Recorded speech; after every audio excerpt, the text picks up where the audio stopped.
안녕하십니까. 국민에게 보고하다 김태호입니다. 오늘은 왜 깜도 안 되는 것이 화두인가, 이러한 내용으로 방송을 하겠습니다. 여러분, 최근 언론에서 이러한 얘기가 나옵니다.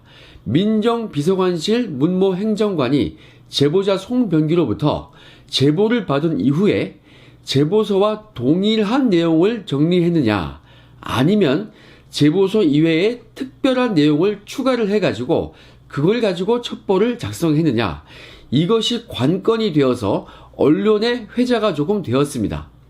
그런데 여러분, 이거는요 말이 되지 않습니다. 이것을 최초 첩보 내용보다 최초의 제보 내용에 비해서 청와대 측에서 추가를 했냐 안 했냐, 이거는요 민정수석실이 해당 첩보를 이첩시킨 것과는 아무런 상관이 없습니다. 예를 들어서요, 하면 안 되는 민간인 관련 비리 첩보를 요것을 수집했다고 하면요, 그거를 정식 감찰 보고서 양식이 있어요. 그 양식에 맞게 그 내용 그대로 정리했단 말이에요. 최초의 제보서에 비해서 새로운 내용이 추가가 된 것은 없어요. 원래의 제보 내용 그대로 정리했지만 그거는요 어차피 하면 안 되는 민간인 감찰 보고서 뭐 요런 거를 작성해서 윗선에 보고했단 말이에요. 그런데 거기까지는 그럴 수 있어요. 들은 얘기 그대로 딜리버리 한 거니까 제가 얘기한 적 있죠. 그런데 그 보고서 양식에 거기에 맞춰서 작성된 그 감찰 보고서가 관리 감독자죠, 윗사람들, 민정비서관까지 보고가 딱 되어가지고 그게 그 보고서가 통과가 되었다면은 그 자체로 공권력이 개입을 한 것입니다. 내용을 더 추가하고 안 하고 뭐 그게 중요한 게 아니라니까요. 그대로 작성했더라도 그 자체로 정보를 수집해서 민간인 사찰, 정치인 사찰, 이러한 불법 보고서를 쓴 겁니다.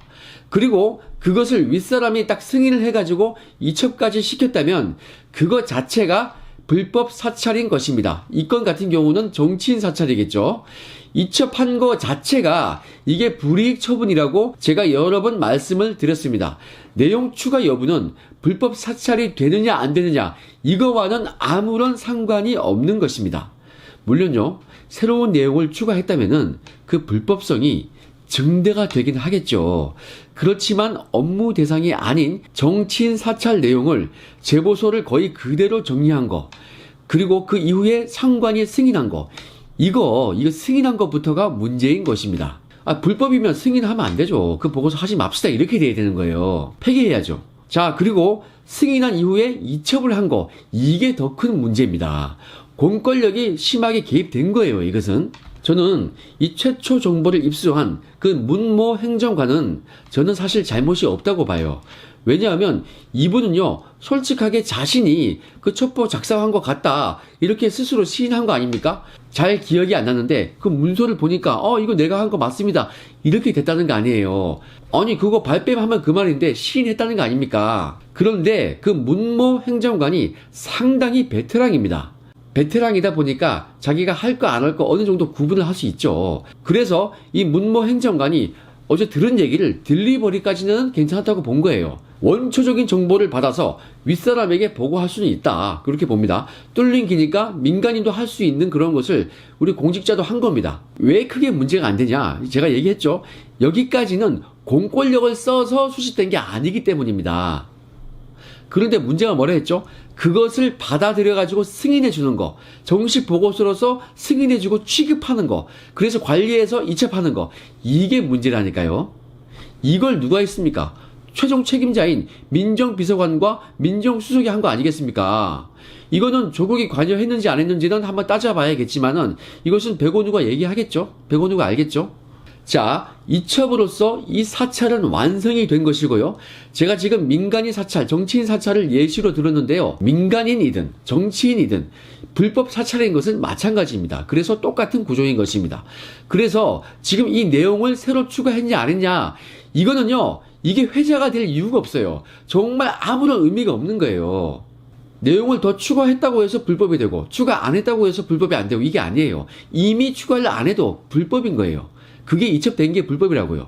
그런데 마치 새로 추가했냐 안 했냐 이거 가지고 무슨 큰 불법 여부가 좌우되는 것 같이, 그것이 마치 큰 관건인 것 같이 언론에 회자가 되는 것이, 이게 조금 문제가 있다 이거죠. 추가 여부는 언론에 회자될 만큼 국민들의 관심을 가질 만큼의 깜이 안 되는 거다. 저는 이렇게 판단해서 설명을 드리는 것입니다. 자, 그럼 이 울산 사건의 본질에 대해서 조금 더 알아보겠습니다. 일단 송병기 울산시 부시장이 집무실 그리고 자택 압수수색을 당했고요. 여러 대의 휴대폰을 압수당했죠. 특히 차명 휴대폰을 여러 대 압수당했다고 합니다. 지금 그 정부 쪽에서 검찰이 입을 막 틀어 막아서 그렇지 이 차명 휴대폰을 압수하고 있죠. 뭐 업무 일지도 있고 이거 있죠. 이게 정말 큰 성과인 거예요. 이게 왜냐면요. 제가 예전에 계좌 추적 좀 했지 않습니까? 이게 돈과 관련된 부분이라서 뇌물 사건에 있어서는 매우 중요한 증거겠죠. 그런데 이 계좌 추적을 할 때도요. 차명 계좌를 발견하면은 그걸로 수사 성과가 딱 담보가 되는 겁니다. 차명 계좌 찾는 순간 끝이에요. 그거 찾으려고 계좌 추적을 하는 거예요. 차명 계좌 찾아내는 것이 바로 자금 세탁 수사인 거예요. 여러분, 이거와 똑같은 원리가 바로 차명 휴대폰 발견한 겁니다. 왜냐하면 몰래 숨겨서 썼던 휴대폰이니까 안심하고 민감한 얘기 많이 했을 거 아니에요. 그러니까 이러한 차명 휴대폰이라면 범죄와 관련된 증거가 차고 넘치게 있을 거다. 이러한 저의 판단인 거죠. 여기에는 매우 민감한 사람들과의 통화 내역과 문자도 있을 것입니다. 이미 검찰은 확보했을 것으로 저는 판단하고 있습니다. 그러한 예민하고 민감한 사람들은 청와대 관계자일 확률이 높겠죠. 여권 고위직이라든가 뭐 그런 사람일 수 있어요. 자, 더구나 지금 송병기에 대한 그 컴퓨터 그리고 업무 일지까지 압수했다고 하니까 검찰의 수사 성과는 상당한 거로 봐야죠. 뭐 그리고 나서 이미 송병기가 피의자로서 조사까지 받았지 않습니까? 추가로 조사를 또 받겠지만 이미 여러 가지 언론에 나와 있는 정황만 딱 보더라도 무게추가 검찰로 기운 것 같습니다. 여러분, 지금 상황을 보면요. 송병기, 송철호, 그리고 청와대 측 인사들, 이 사람들의 말이 서로 막 달라요. 난리법석입니다. 이것만 봤을 때는 뭡니까? 한마디로 거짓말하고 있다는 거 아닙니까? 어느 쪽이든 한쪽은 분명히 거짓말하고 있는 거예요. 이러한 상황이면요. 검찰이 수사하기에는 가장 좋은 환경인 겁니다. 서로의 진술은 서로에게 불리한 증거로 쓸 수 있거든요. 이게 수사할 때에는 가장 좋은 그림입니다. 이쪽 저쪽이 서로 말을 딱 맞춰가지고 일사불란하게 변명을 하고 있으면 그때가 깨기가 힘든 거지. 이렇게 우왕좌왕하고 있으면 검찰이 딱 깨기가 좋은 거예요. 자, 하나씩 살펴보겠습니다. 지금요, 이러한 일련의 과정을 보면요, 송병기의 발언은 정말 한마디로 일관성이 없었어요, 그동안. 그리고 청와대 측의 해명도 일관성이 없었습니다. 한마디로 송병기나 청와대나 우왕좌왕 했다는 것입니다. 제보 경위에 대해서 청와대는 이렇게 말을 했습니다. 최초에 송병기가 SNS를 통해서 제보한 내용을 거의 그대로 행정관이 수집해가지고 이첩한 것이라고 이렇게 얘기했습니다. 송병기는 언론 인터뷰에서 뭐라고 얘기했습니까? 정부에서 먼저 물어봐서 그래서 알려줬다. 이렇게 얘기했다가 기자회견에서는 전화통화 도중에 제보를 했다고 말을 했습니다. 청와대 측은 더욱더 우왕좌왕합니다. 11월 29일자에 노영민 비서실장이 이렇게 해명을 했습니다. 김기현 시장의 경우에는 청와대의 조사 대상이 아니었기 때문에 그대로 이첩했다. 이렇게 말을 했습니다. 그런데요, 12월 4일자 고민정 대변인이 브리핑 당시에요, 분명히 이렇게 말을 했습니다. 외부 메일망의 제보 내용을 문서 파일로 옮겨서 요약을 했고, 그리고 일부 편집을 해서 제보 문건을 정리했다고 해명을 했습니다. 벌써 말이 달라졌지 않습니까? 같은 청와대인데 비서실장과 고민정 대변인의 변소가 며칠 상관으로 말이 달라지지 않았습니까? 그리고 또 청와대는 뭐라고 했냐면은 담당 행정관이 첩보 보고서를 작성하면서 가필 첨삭했다는 언론 보도가 사실이 아니라면서 반박을 했습니다. 그런데 여러분, 편집했다고 이미 자기 입으로 시인을 했는데 그 편집이라는 말은 가필 첨삭 이런 거 되는 거 아닙니까? 최초 제보 내용에다가 우리가 편집을 할 때는요, 인터넷 기사 찾아보고 뭐 여러 가지 객관적인 정보를 찾아가지고 거기에 맞춰가지고 조금 약간 편집을 하기도 해요. 수정하기도 하고. 그런데 그렇게 편집해놓고는 무슨 가필첨삭이 아니에요. 그런데 그게 중요한 것도 아니라고 제가 말씀드렸죠. 가필 안 하고 그대로 원본 그대로 했더라도 이거 자체가 문제가 되는 거예요. 문제의 시작인 것입니다. 이렇듯 송병기와 청와대 이 모두 양쪽 모두가 우왕좌왕하면서 그 해명에 일관성이 없습니다. 진실만 팩트만 그대로 말한다면 일관성이 없을 리가 있겠습니까? 한마디로 둘 중 하나는 한쪽은 완전 거짓말인 것입니다. 또한 송병기는 지방선거 전에 청와대 관계자를 접촉한 적이 없다고 했는데요.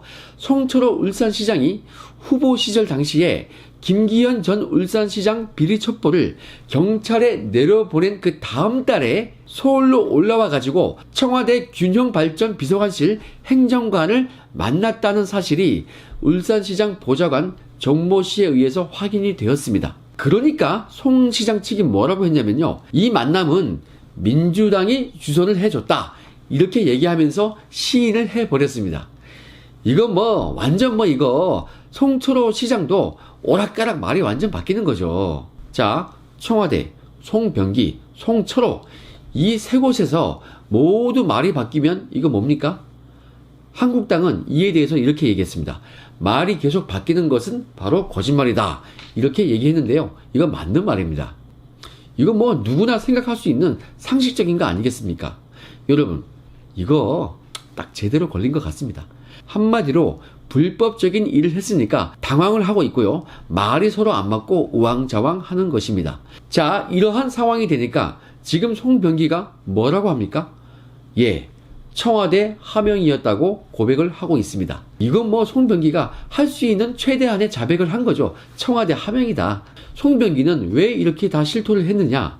우왕좌왕하면서 그동안 거짓말 한 게 다 드러나고 검찰이 모든 증거를 딱 압수해가지고 확보를 하고 있으니까 이거 이름에도 불구하고 거짓말 한다? 죄질 나빠지고 형량만 올라가는 것입니다. 그러니까 진실을 얘기하지 않을 수가 없는 것입니다. 자, 이러한 일련의 상황에서 저는 이 사건의 불법성을요, 새로운 측면에서 또 보고 있습니다. 그게 뭐냐면요, 저는 이 송병기의 행보를 딱 주목했습니다. 송병기의 이력을 보면요, 공직자로서는 2015년 7월경 울산시 교통건설국 국장을 마지막으로 해서 퇴임을 합니다. 직급이 그게 한 3급 정도일 것 같은데요. 한 2, 3급 될 것 같습니다. 지방선거에서 송철호가 승리해가지고 시장이 딱 되니까 아무래도 큰 공을 세운 이 송병기가 1급 상당의 경제부시장이 되었던 것입니다. 아, 이거는요, 이쯤 되면은 누가 봐도 송병기가 공을 세워서 그렇게 좋은 자리로 갔지 않았을까 생각할 수 있는 거 아니겠습니까, 여러분? 그런데요, 이게 정말 큰 선물을 받은 거예요. 이거는요, 이 정권 실세 유재수가 부산시 경제부시장 요거 한 거랑 똑같은 위상이죠. 똑같은 광역시 경제부시장인 거예요. 유재수는 광역시인 부산시 경제부시장, 송병기도 역시 마찬가지로 광역시인 울산시 경제부시장. 아니, 광역시 경제부시장이에요, 둘 다. 그런데 여러분, 이거 저는 사실상 대가성이 있는 거라고 저는 보고 있습니다. 지금 하고 있는 수사가 모두 팩트로 밝혀진다면요, 송병기는 생사람 잡는 첩보를 청와대 측에 딱 제공해주고 자기 편인 송철호 후보를 광역시 시장으로 만든 그 대가로 1급 상당의 관직을 받은 거다. 저는 이렇게 판단하고 있습니다. 송병기가 원래 2급 내지 3급이었지 않습니까? 한 3급이었던 것 같아요. 그런데 이 송병기가 자기가 퇴직할 때의 마지막 직급, 그것보다 훨씬 높은 1급이 되는, 그것도 경제부시장, 정말 요직을 받아낸 파격 승진 아니겠습니까? 아, 이거 정권 실세인 유재수와 어깨를 나란히 한 거 아니겠습니까? 원래는요, 유재수가 송병기에 비해서는 권력 핵심인 금융위원회에서 근무했기 때문에 레벨이 비교가 안 돼요. 한참 위에요.